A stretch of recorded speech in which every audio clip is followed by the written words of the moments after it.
অন্তর্বর্তীকালীন সরকারের প্রতি আমাদের আহ্বান, এই উগ্রবাদীদের নিয়ন্ত্রণ করুন। বাংলাদেশে যারা রয়েছেন, ভারতের সাধারণ জনগণের বিরুদ্ধে বাংলাদেশের জনগণের কোনো শত্রুতা নেই, কিন্তু চরম উগ্রবাদী বিজেপি যদি বাংলাদেশের বিরুদ্ধে যুদ্ধ ঘোষণা করতে চায়, তাহলে বাংলাদেশের দেশপ্রেমিক প্রতিটা মানুষ এদেশের স্বাধীনতা, সার্বভৌমত্ব, সম্মান, আত্মমর্যাদা রক্ষায় রুখে দাঁড়াবে। দুর্জয় এ বাংলাদেশ কখনোই মাথা নোয়াবে না। কলকাতার উপ হাই কমিশন, আগরতলা সহকারী হাই কমিশনে হামলা, মুম্বাইয়ে বাংলাদেশের ডেপুটি হাই কমিশনের সামনে হাঙ্গামা এবং ধারাবাহিক চরম উস্কানিমূলক বক্তব্য ও সীমাহীন অপপ্রচারের বিরুদ্ধে উত্তাল হয়ে উঠেছে বাংলাদেশ।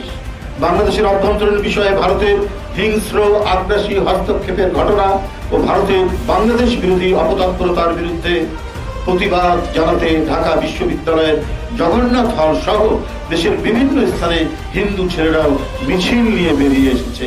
তারাও প্রতিবাদ করছে, বিক্ষোভ করছে।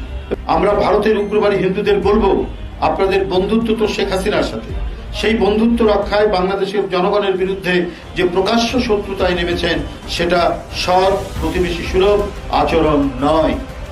হাজার হাজার মানুষ হত্যা করে আপনাদের বন্ধু হাসিনা আপনাদের কাছে আশ্রয় পেয়েছে, তাকে নিয়ে সন্তুষ্ট থাকুন।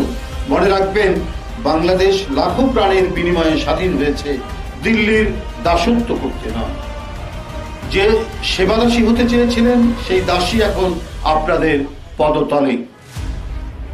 ক্ষমতা হারিয়ে বিতাড়িত হওয়ায় হাসিনার চেয়ে বেশি পাগল হয়ে গেছে ভারতীয় বিজেপি সরকার ও উগ্রবাদীরা। মরিয়া হয়ে প্রোপাগান্ডা ছড়ানো হচ্ছে।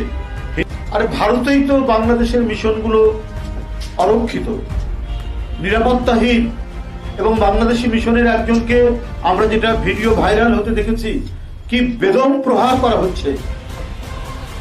তারপরে মমতা ব্যানার্জি বলবেন বাংলাদেশে শান্তিরক্ষী বাহিনী দরকার না ভারতে শান্তিরক্ষী বাহিনী দরকার।